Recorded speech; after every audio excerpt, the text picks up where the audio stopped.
અમદાવાદના શાહ આલમ વિસ્તારમાં રહેતા કાસિમનું 16 ફેબ્રુઆરીની રાત્રે ડફોડા ગામ પાસે એક દુર્ઘટનામાં મોત થયું, પરંતુ પરિવારજનોના જણાવ્યા અનુસાર આ માત્ર અકસ્માત નહીં પણ સજાગ સાથે કરાયેલા હત્યા હોઈ શકે છે. કાસિમના મોબાઈલમાંથી મળેલા શંકાસ્પદ વિડીયો ક્લિપ્સ પણ આ આશંકાને બળ આપે છે. કાસિમ પોતાના બનેવી સાથે 2 નંબરના ધંધામાં સંડોવાયેલો હતો અને અગાઉ બંને વચ્ચે ગંભીર ટકરાવો પણ થયા હતા, જેના કારણે પરિવારને શંકા છે કે આ દુર્ઘટના પાછળ ગૂંટાયેલા ઇરાદા હોઈ શકે છે. પોસ્ટમોર્ટમ રિપોર્ટ અનુસાર માથાના ભાગે ગંભીર ઇજાઓ અને હેમરેજ થવાના કારણે કાસિમનું મૃત્યુ થયું હોવાનું જાણવા મળ્યું છે. હવે કાસિમના પરિવારજનોએ ગાંધીનગર અને કમિશનર ઓફિસ સહિત અનેક અધિકારી મથકો પર રજૂઆત કરી છે અને આ સમગ્ર મામલે ઊંડાણપૂર્વક તપાસની માંગ કરી છે, જેથી સાચું સત્ય બહાર આવી શકે છે. आपका तुम्हारा नाम क्या है काला? मेरा नाम शाहिदा है। हाँ, आपके लड़के का एक्सीडेंट हुआ था, उसके बाद में आपके साथ क्या हुआ? मेरा 3 बच्चे हैं। 3 बच्चों में एक का इंतकाल हो गया। कैसे इंतकाल कैसे हुआ था? इंतकाल ऐसे हुआ कि मेरा दामाद को जबरदस्ती लेके गया। 3 फोन करे उसने, ले जाने वाले ने, बहनों ने, लेकिन वो ना बोलता रहा, लेकिन वो जबरदस्ती लेके गया। क्या नाम है वो तुम्हारे दामाद का? बेटे का नाम काशिफ है, दामाद का नाम मिजाज है। जो तुम्हारे लड़के को लेकर गया उसका नाम मिजाज है। मिजाज है। बाद में इंतकाल के बाद में आपके साथ क्या हुआ? आपको कौन परेशान करता है? हमारे को 3 बेटियां परेशान करती हैं। इतना टॉर्चर करा उन्होंने। किस चीज को लेकर टॉर्चर करते हैं? वो मुझे ही करती थी और मेरे बेटे बच्चे को, छोटे वाले को क्या करती हुआ? थी। एक्सीडेंट देखो ये हुआ कि सबसे पहली बात तो ये है कि ये मिजाज जो है मेरे बच्चे को छोड़ के क्यों आया? छोड़ के आना नहीं चाहिए था। कहाँ पर छोड़ कर आया? वही गाड़ी के अंदर। हुआ था वहां पर? हाँ, ये वहीं पर ही। मेरा बच्चा अकेला पड़ा रहा। आज समझ में खुद एम्बुलेंस में आ गया अकेला, और मेरा बच्चा अकेला पड़ा रहा। जब भाई पहुंचा अकेला पड़ा था, खून की नदियां बह रही थी उसकी, लेकिन अब क्या करते, कुछ नहीं कर सकते थे। ये मिजाज। अभी आपकी पुलिस और सरकार से क्या मांग है? हमारी ये मांग है, अगर मेरा कुछ हो जाता है तो इस चीज की ये चारों जिम्मेदार होंगी। कौन चारों? 3 बेटी हैं, एक बहू, एक बार सीमा, सलीम और नगमा, और अल्लाह आपको नेकी दे सबा। ये 3 बेटी हैं, अल्लाह आपको नेकी दे। अगर मुझे कुछ हो जाता है तो मेरी जिम्मेदारी ये बनेंगी। 3 बेटी हैं, नगमा है, ये सब बनेंगी। यानी आपको कुछ भी हो जाता है तो उसकी हाँ, जवाबदारियां क्योंकि आज की रहेगी और एक बहू की, जो बड़ी वाली बहू। हाँ, और आज इस चीज की जिम्मेदार उनकी तरफ से टॉर्चर किया जाता है। हाँ, बहुत टॉर्चर करा है, आनंद के उधम मचाया है। किस तरह से टॉर्चर करते हैं, क्या बोलते हैं? अजी मारने तक के लिए तैयार हो गई थी बेटी। आए आपके समझ में? हर चौथे 5वें दिन के झगड़े थे। आई समझ में? 50,000 पैसे उनके, तो मेरे काशिफ की ये मौत हुई तो उसी के सेठ लोगों ने कहा आसिफ से कि भाई ये सब निकाल लो, नहीं तो दूसरे अकाउंट में चले जाएंगे। तो वो मेरे बच्चे ने करा, नहीं तो हमें क्या ज़रूरत थी। आज रखे तो कोई गुनाह करा। और तो पैसे को लेकर ही आपको टॉर्चर किया जाता है, 50,000 रुपए को लेकर। और अगर मोबाइल का क्या है? मोबाइल का आज मेरे ये बच्चे हैं, इन्होंने हजारों लाखों रुपए उठा दिया। आई समझ में। अगर अच्छा मोबाइल का क्या है? मोबाइल का ये है, रोज मंगा मंगा करती थी, फिर जो है तो मेरे बच्चों ने जाके जमा मेरा करवा नाम दिया। किश्वर जहाँ है, मैं इनकी बड़ी लड़की हूँ। मेरे भाई के गुजर जाने के बाद इद्दत के अंदर ही मेरी भावज ने और मेरी तीनों ने बहनों ने मिलके इनको इतना टॉर्चर करा, लड़ के आए दिन की लड़ाई झगड़े के तुम यहाँ क्यों रह रहे हो, तुम अपने घर जाके रहो। ये किसके घर में रहते? ये बड़े बेटे के ही घर में रह रही थी। वो घर बेटा कौन है? काशिफ कदीर रहमान, जो जिसका एक्सीडेंट में जैसे गुजर गया। वो कब एक्सीडेंट हुआ था? 16 फरवरी को रात को 12 बजे रविवार के दिन ये डफोड़ा गांव मिजाज लेके गया था इनको। बार बार कौन है? ये छोटा बनेवी है। ये बार बार फोन कर करके बुला के इनको लेके गया। वो मना कर रहे थे कि नहीं मैं थका हुआ हूँ, मैं नहीं जाऊँ। फिर भी ये लेके गया कि नहीं तुम चलो भाई चलो। अब ये लोग जो रात को गए तो सुबह 4:30 बजे के आसपास इनका डफोड़ा गांव एक्सीडेंट हुआ। अब कैसे हुआ? पीछे तो भाई बैठा हुआ था, आगे मिजाज और एक जो दूसरा इमरान गांधी के घांची करके जो है वो दोनों बैठे हुए थे।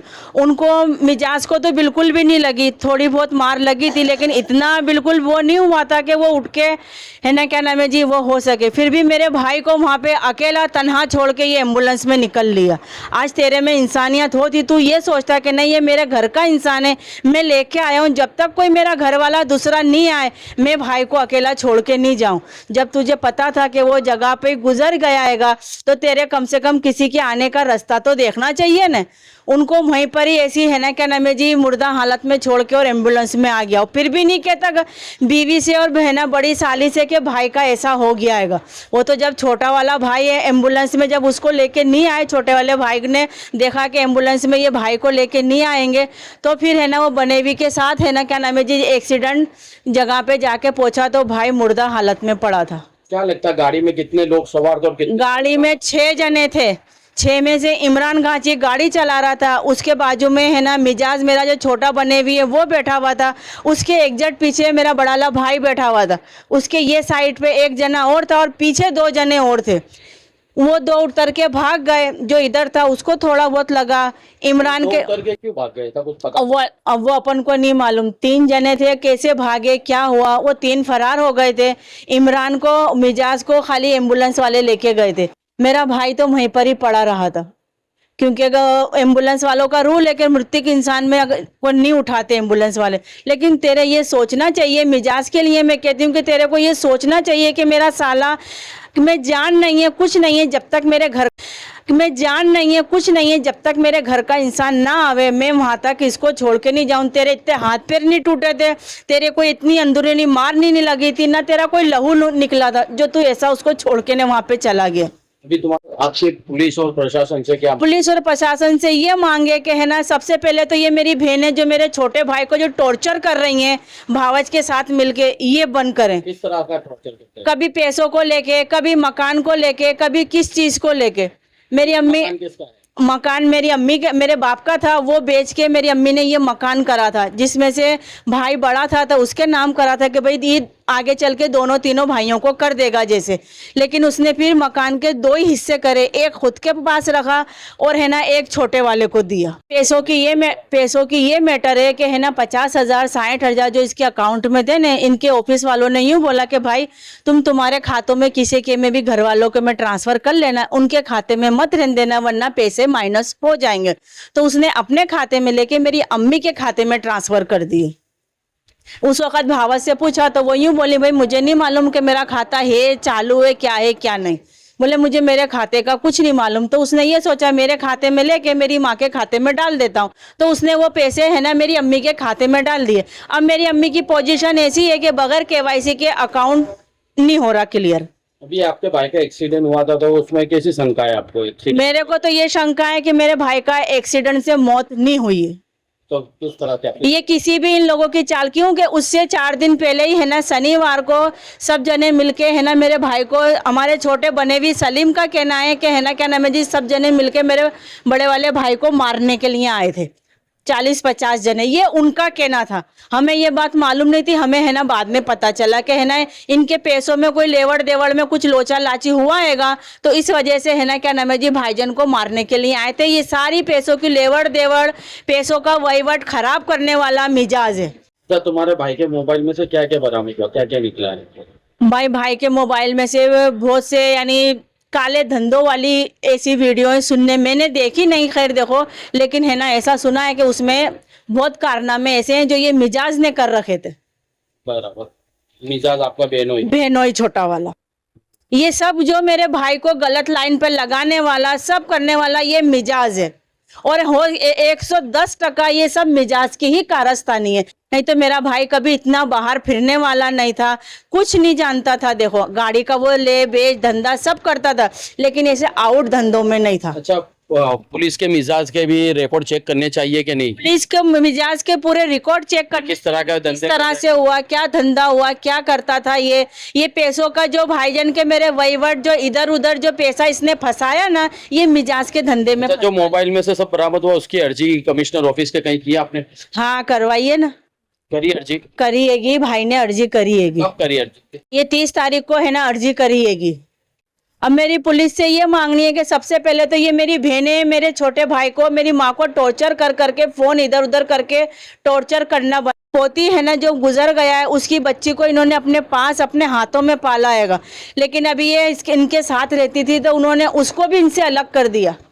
अच्छा, पोती को दादी से जुदा? दादी से बिल्कुल जुदा कर दिया। उसका सदमा भी इनको बहुत है। हमने और उसके अलावा टॉर्चर करने में आता है। आपके भाई के मोबाइल में से क्या क्या बरामद हुआ है? भाई उसके मोबाइल में से नकली नोटों के चिट्ठियां लगी हुई वो सब बरामद हुआ।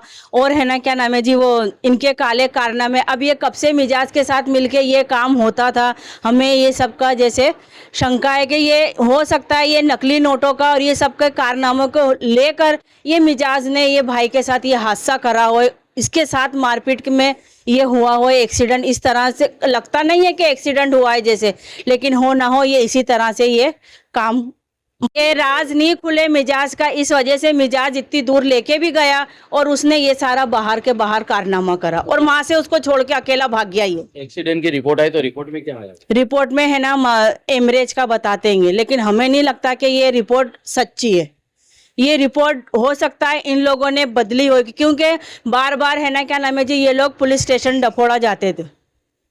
अच्छा, तो आपकी क्या मांग है अभी वो एक्सीडेंट को लेकर पुलिस के वापस से? पुलिस से यही मांगनी है कि ये एक्सीडेंट को लेके वापस से छानबीन की जाए, वापस से सब चीजों को है ना क्या नाम है गौर से गौर, बारीक से बारीक चीज निकाल के देखी जाए। और इसके फोन में जो था वो जो रिकॉर्डिंग था वो सब चेक करा जाए, फोन वापस अपने कब्जे में लेके उसकी पूरी डिटेल निकाली जाए कि फोन कब से कैसे है ना क्या नाम है जी वो हो रहा था। तो अभी फोन किसके कब्जे में? फोन हमारे भावज के कब्जे में। उन्होंने बार बार टॉर्चर करते थे भाई को कि फोन देके जाओ, फोन देके जाओ, तो उन्होंने पुलिस के जरिए वो फोन भी ले लिया। नहीं तो वो फोन भाई के करने इसी मारे था कि इसमें अगर कुछ चीज होती है तो अपन को आगे जाके काम आने की है। और है ना बार बार पुलिस की धमकी देते हैं। किस तरह की धमकी पुलिस की? कि है ना फोन नहीं दोगे तो पुलिस स्टेशन में तुम्हारे से है ना पुलिस स्टेशन बुला के तुम्हारे को जमा करा देंगे, पुलिस बुलाएंगे कि फ़ोन नहीं दे रहे, हमारी चीज़ें कब्जे कर रखी हैं, हमारे घर में कब्जा कर रखा है। ये सब हमारी बहन है ना भावज के ज़रिए हमारे छोटे वाले भाई को धमकी देती थी। हमारी छोटी वाली बहन कहती है कि आज क्या सामान निकालो, नहीं तो तुम्हारा सामान निकाल के है ना रोड पे फेंक देंगे। इस तरह से धमकियाँ दी गई हैं मेरी अम्मी को, मेरे छोटे वाले भाई को। रिपोर्टर शरीफ घांची।